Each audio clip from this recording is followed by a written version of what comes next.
If there was one man that rolls the dice with the devil, it might have to be Cuban leader Fidel Castro. One of his most significant gambles came with the Cuban Missile Crisis, where the U.S. and Cuba and the former Soviet Union were literally at a nuclear standoff. Now, nearly half a century after that incident, Fidel talks nuclear again, only this time he cautions that the nuclear powers are trigger-happy and could offset a dangerous war of the nukes. To analyze Fidel's words and its implications on the nuclear debate is Brian Becker, the national coordinator for the Answer Coalition. Now, Brian, you're very familiar with this incident, of course, beforehand, which would really insinuate this was the Bay of Pigs invasion.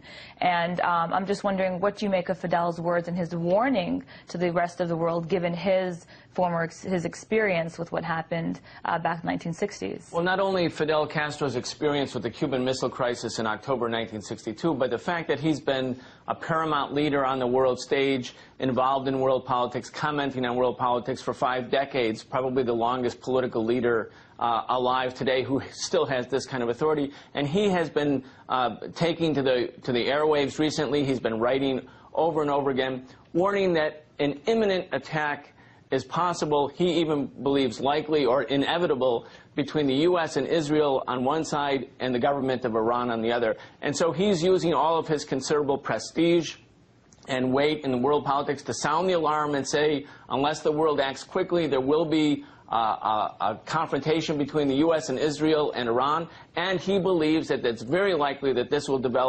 accelerate into a nuclear conflict. You know, some people might see some irony here in the fact that Fidel Castro is coming out and talking about the nuclear crisis on everyone's part, from Iran, Israel, and the United States.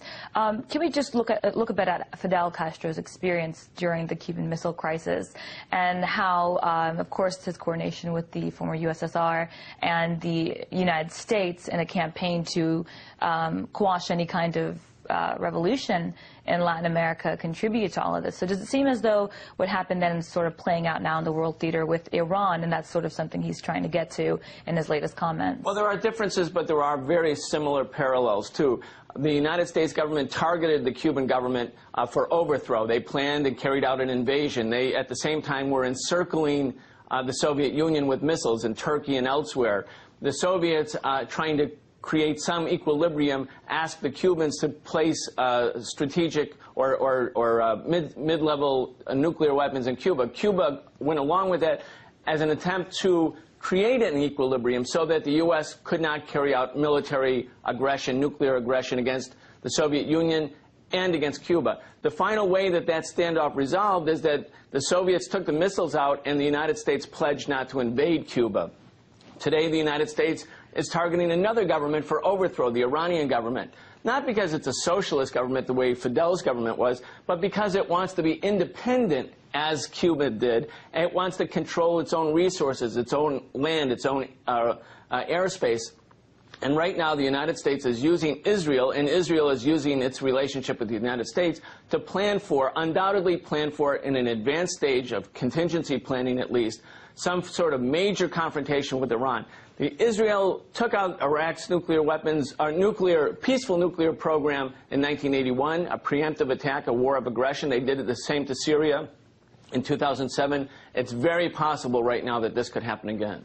Now, I want to ask you if this is going to have any kind of effect on the U.S.-Cuba relationship, as you know, has been strained since that crisis.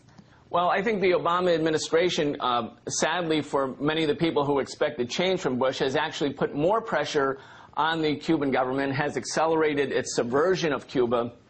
The Cubans, I feel, are looking at the Obama administration with great disappointment because they were hoping for an end to the blockade, or at least a partial end to the blockade. Instead, they've gotten more and more subversion. Clearly, the Cubans want normalization of relations, but it's very interesting that Fidel Castro, with all of the problems in the U.S.-Cuba relationship, is focusing world public opinion on the Middle East because he really believes that the United States, in league with Israel, is about to carry out a catastrophic aggression against Iran. Iran will fight back, and that this will in turn trigger a major world confrontation, including the possible use of nuclear weapons. Israel has 200 nuclear weapons. The United States has 5,000 nuclear weapons. Iran has no nuclear weapons. Well, it's a very fascinating insight there, Brian, and I mean, I appreciate your mentioning all the different parallels in this. It's Brian Becker. He's the national coordinator with the Answer Coalition. Thank you.